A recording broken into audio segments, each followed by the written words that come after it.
Asalaamu calaykum waraxmatullaahi wabarakaatuhu. Kusoo dhawaada janalka maalmaha.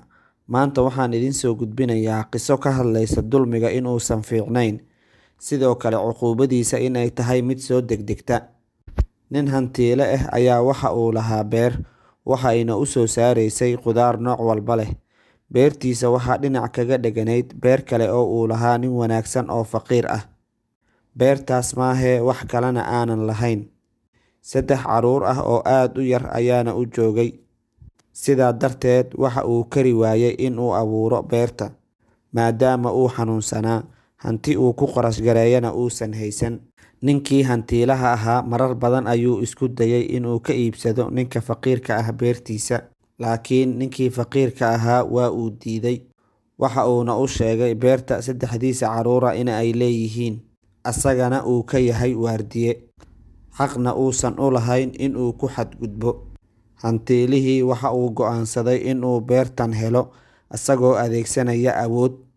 Gaar ahaan ninkan faqiirka ah ma haysto sabar looga caddayn oo ah in uu dhulka leeyahay. Inta badanna dadka tuulooyinka degan ma daneeyaan dukumiintiyada.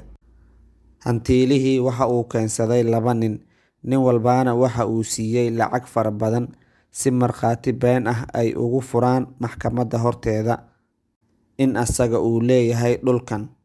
Maxkamadda markii la tagayna hantiilihii waxa uu xaqiijiyay in uu dhulkaas leeyahay. Faqiirkii waa uu tiiraanyooday, waxa uuna dhahay, xasbiyallaahu wa nimcal wakiil, Ilaahow iiga gargaar, igana aar daalimka.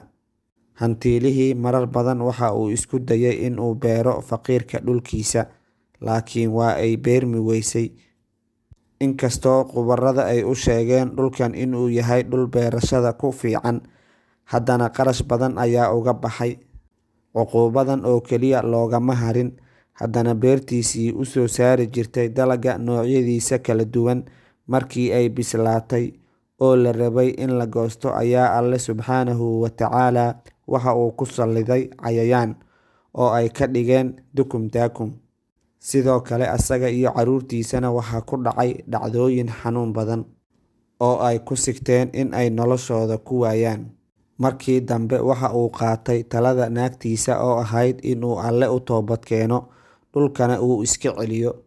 Alle ayuu u toobad keenay, dhulkiina faqiirkii ayuu u celiyey, cafis ayuuna weydiistay. Dhibaatooyinkii uu u geystayna waxa uu xaalmarin ahaan u siiyey lacag aad u fara badan si uu ugu beerto beerta dalago. Sidoo kale waxa uu u hadiyeeyay mid ka mid ah makiinadaha beerta. Kadib beertii wax soo saari weysay waxa ay noqotay beerta ugu fiican beeraha xagga wax soo saarka. Halka hantiilihii beertiisa Alle uu ka kaxeeyay cayayaanka, waxa ayna bilowday sida ay wax u soo saari jirtay in ay u soo saarto.